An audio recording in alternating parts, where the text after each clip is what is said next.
Halo Sobat Tekno, apa kabar kamu hari ini? Semoga kamu selalu sehat dan banyak rezeki. Yang saya pegang ini adalah Vivo Y53s. Karena pakai S, pasti rasanya lebih nikmat. Oke, di video ini saya mau bahas 8 hal yang mesti kamu tahu sebelum beli Vivo Y53s ini. Dan yang pertama mesti kamu tahu adalah tentu aja, apa aja sih isi kotak penjualannya, biar kamu bisa siapin mau beli aksesoris apa buat HP cakep ini. Lihat di dalam kotaknya ini tentu aja kamu akan dapetin smartphone Vivo Y53s yang akan kita bahas lebih dalam nanti. Kemudian ada buku panduan dan juga kartu jaminan garansi. Dapat juga nih kartu perdana dari IM3 dengan bonus kuota 181 GB untuk setahun. Wow, dengan syarat isi pulsa 50.000 tiap bulan. Mantep nih. Terus dikasih juga soft case bening transparan yang kualitasnya tuh berasa cakep dan juga lumayan tebal. Ada juga jarum SIM card ejector yang bentuknya simple kayak gini. Kemudian dikasih charger adapter yang udah 33 watt flash charge. Dan ada juga kabel USB-C to USB-A dengan panjang standar sekitar 90 cm sampai 1 meter. Masih dikasih juga earphone sob, dan earphone-nya ini modelnya half in ear. Mantep nih. Ya udah komplit banget sih, jadinya kita nggak perlu lagi jajan-jajan aksesoris. Dan kalau diperhatiin ya, bagian layarnya ini juga udah dipasangin screen protector. Protective film biar layarnya tuh lebih aman lagi sob. Jadi nggak perlu lagi jajan aksesoris. Dan kalau soft case-nya dipakai juga kelihatan banget nih, berasa banget presisinya. Casingnya tuh beneran aman karena memeluk erat. Melindungi bagian layar karena tepiannya lebih tinggi dari permukaan layar. Terus juga bagian kameranya aman, karena lid tepian kameranya juga lebih tinggi. Nggak perlu beli casing lagi. Bawahnya aja udah cakep, mantep. Nah, hal kedua yang biasa jadi pertimbangan adalah bagian desainnya. Dimana desain dari Vivo Y53s ini berasa dan kelihatan mewah sob. Kelihatan keren. Ya emang sih masih pakai bahan polikarbonat, tapi di finishing matte jadi berasa mewah di genggaman. Terus juga karena IG matte finishingnya ini, bikin bercak-bercak sidik jari itu nggak nempel sob. Cakep banget ya desainnya. Yang saya punya ini warna deep sea blue. Ya ada juga sih varian warna lain yaitu Fantastic Rainbow yang nggak kalah cakep karena punya dynamic color teknologi. Yang bikin kalau dilihat dari sudut berbeda, warna yang kelihatan juga berbeda. Bodi dari HP ini juga didesain tetap ramping dan nggak berat sob. Padahal ini tuh baterainya kapasitasnya lumayan gede loh. Cuma 8,38 mm tipisnya dan cuma 190 gram ringannya. Dan yang saya suka adalah bagian kameranya ini yang bikin kelihatan keren dan berasa classy banget pas digenggam kayak gini. Nah, sementara untuk tampak depan, ini nih, hal ketiga yang jadi pertimbangan orang untuk membeli smartphone ini, Vivo Y53s. Walaupun masih bergaya water drop notch, layar dari HP ini tuh udah cakep mantap sob. Layarnya yang 6,58 inch ini udah Full HD Plus color full screen dengan rasio layar 20:9. Dan kualitas visual layarnya tuh warnanya beneran bagus sob.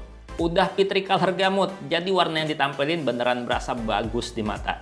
Dilihat dari sisi-sisi yang berbeda juga tetap cakep, nggak berasa berkurang kualitas visualnya. Kalau pakai HP ini di bawah sinar matahari juga tetap kelihatan, tetap nyaman. Sementara kalau untuk suara, walaupun masih pakai speaker single di sisi bawah HP, tapi suaranya detail jernih dan powernya cukup kuat. Yes! I am your fabulous godmother. Do you want to go to that ball and meet a bunch of rich people who will change your life? Yes, I was just crying and singing about it like 2 minutes. Sementara kalau untuk urusan performa, nah ini adalah hal keempat yang mesti jadi pertimbangan biasanya. Vivo Y53s ini udah enak banget buat penggunaan harian, apalagi buat main game. Udah mantep banget sob. Smartphone ini pakai prosesor Helio G80 yang disandingkan dengan fitur flagship 8GB plus 3GB extended RAM dan 128GB internal storage. Jadi memori RAM-nya totalnya 11GB ya sob. Ya, jadi dengan ukuran RAM yang super lega banget gini, pasti lancar-lancar aja pemakaian, walaupun banyak aplikasi berat dibuka di latar. Selain itu, kalau kamu ngerasa 128GB masih kurang, kamu juga masih bisa expand hingga 1TB dengan micro SD sob. Vivo Y53s ini udah bisa jalanin game Mobile Legends dengan mode high frame rate aktif dan grafis maksimal mentok di high. Saat dipakai main dengan setting grafis maksimal udah aman lancar, ya asal internetnya bener. HP ini juga udah bisa jalanin PUBG Mobile dengan settingan grafis mulai dari Smooth Ultra, Balance Ultra, sampai HD High. Dan main dengan settingan maksimal, HD High itu beneran lancar, nyaris nggak ada yang namanya drop frame. Ya udah enak banget lah pokoknya kalau buat ngejar chicken dinner. Ya, asal mainnya bener. Nah, terus kalau buat main game Genshin Impact juga udah bisa sob. Game super berat ini bisa lancar jalan di settingan grafis default apa adanya. Ya, ada sih kadang drop frame, tapi jarang. Dan gak terasa ngeganggu enaknya main. Ya, pokoknya kalau untuk urusan performa ini tuh udah beneran asik lancar. Terus juga ditambah dengan bagian baterainya yang udah bisa mendukung untuk penggunaan harian sob. Dimana baterainya yang 5000 mAh ini bisa bertahan hidup seharian. Bahkan seringnya 2 hari kalau dipakai dengan penggunaan normal. Waktu saya coba buat nonton YouTube sob, pakai jaringan WiFi, brightness layarnya 50%, dengan volume suara juga 50%, selama 1 jam cuma habis baterai 5% aja sob. Awet irit banget nggak tuh? Dan sementara untuk ngisi baterainya juga nggak pakai lama sob. Cuma butuh waktu sekitar 1 jam untuk ngisi sampai penuh 100%. Ya kalau pakai charger bawaannya ya, yang udah 33 watt flash charge.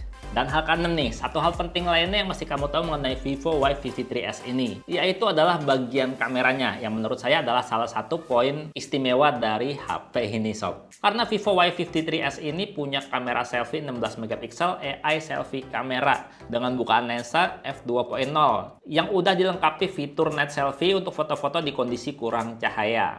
Dan hasil foto-foto kamera selfie-nya ya seperti biasa Vivo lah, cakep mantep. Detail dan jernih hasilnya. Tone warnanya juga bagus, ngepas kalau saya bilang. Ya pokoknya kalau saya foto-foto selfie pakai HP ini tetap kelihatan ganteng.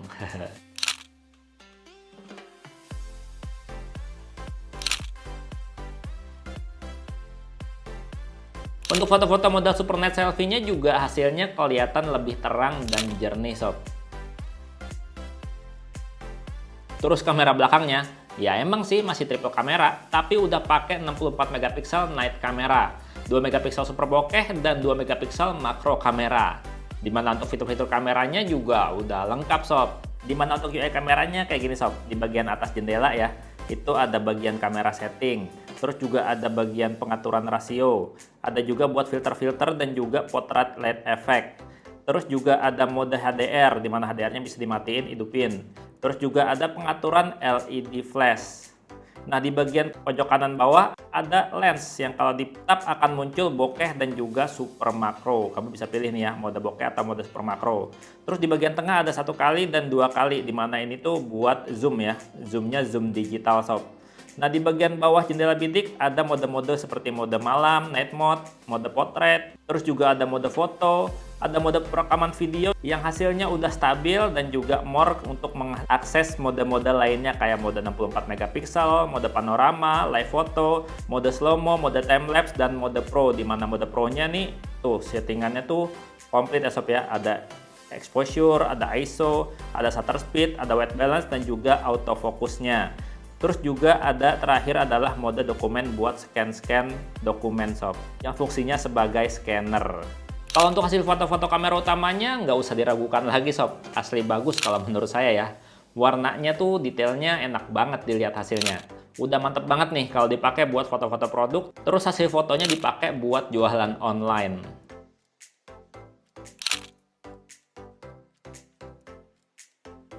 Dan kalau hasil mode potretnya juga oke banget. Jarang banget yang namanya salah buramin area. Presisi efek buramnya. Dan ngomong-ngomong ya, hasil foto-fotonya juga bisa diatur ulang hasil fokusnya.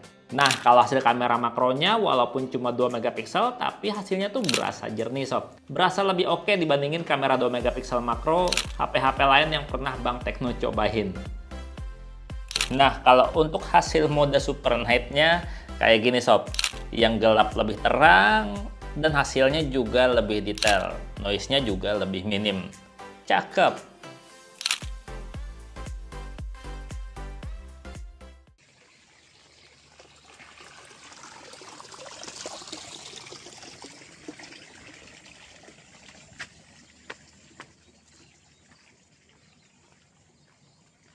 Hasil rekaman video menggunakan kamera depannya kayak gini sob. Kamu bisa nilai sendiri ya. Ini saya jalannya agak nggak rata ya, jadinya agak susah jalannya. Kita naik tangga.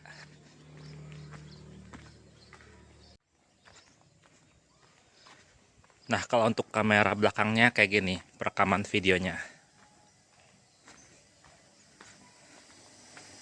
Pakai buat jalan, setapak, naik turun, stabil sob.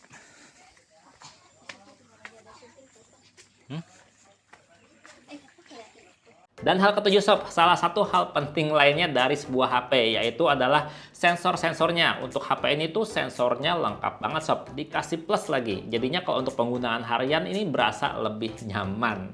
Ya pokoknya sensor dasar HP ada semua dan bekerja dengan sangat baik sob. Sensor cahayanya bisa ngatur brightness layar dengan responsif sesuai kondisi cahaya sekitar. Sensor giroskopnya juga udah fisik, dipakai buat aplikasi virtual reality nyaman dan buat main game juga responsif banget. Dipakai buat jadi penunjuk jalan juga GPS-nya bisa banget diandalkan. Kunci lokasinya cepet, baca lokasinya juga akurat. Apalagi HP ini udah bisa kompas, jadi lebih nyaman baca petanya. Karena kita tahu kita lagi menghadap ke arah mana. Dan buat buka-buka kunci layar juga udah pakai Ultra Fast Sight Fingerprint yang posisinya tuh berasa pas banget. Nggak perlu yang namanya ngerubah-rubah posisi genggaman. Dan bacanya juga berasa real time karena cepet banget sob. Dan satu lagi nih, HP ini udah bisa NFC. Dan Y53s ini adalah smartphone Y series Vivo yang pertama mempunyai NFC. Dan nggak tanggung-tanggung, udah NFC multifunction. Jadi selain bisa baca saldo kartu e-tol, NFC multifunctionnya ini bisa nyimpan informasi akses card. Jadi kalau buka kunci pintu yang pakai akses card, bisa scan HP aja. HP lain di harga segini, NFC-nya nggak bisa kayak gini sob. Sementara hal ke-8 yang jadi pertimbangan untuk sebuah smartphone adalah di bagian software dan fiturnya. Di mana Vivo Y53s ini udah update banget sob. Karena HP ini udah pakai Vantage OS 11 yang udah berbasis Android 11, di mana UI atau sistem antarmukanya tuh berasa simpel dan ringan. Kalau pengen ganti-ganti suasana juga bisa pilih tema yang sesuai selera kamu, sesuai kepribadian kamu di Theme Store bawaan. Dan nggak cuma tema, pilihan wallpaper maupun font tulisan juga cukup banyak sob.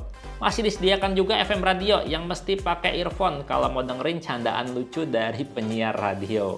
Terus ada juga Ultra Game Mode yang dilengkapi game assistant yang bikin main game jadi lebih asik dengan fitur-fitur game tambahannya. Masih disediain juga app clone yang bisa menggandakan aplikasi chatting dan sosial media. Dan banyak lagi sebenarnya fitur lainnya yang nggak saya bahas di video ini. Yang pastinya nih, dari 8 hal yang tadi kita bicarain mengenai smartphone ini, Vivo Y53s ini tuh cocok banget buat kamu profesional yang pengen smartphone yang punya desain semewah sekelas dengan Vivo X Series, tapi dengan harga yang lebih terjangkau. Dan HP ini bisa dibilang terbaik di kelasnya, dan udah bisa banget nge-support segala aktivitas kita sehari-hari.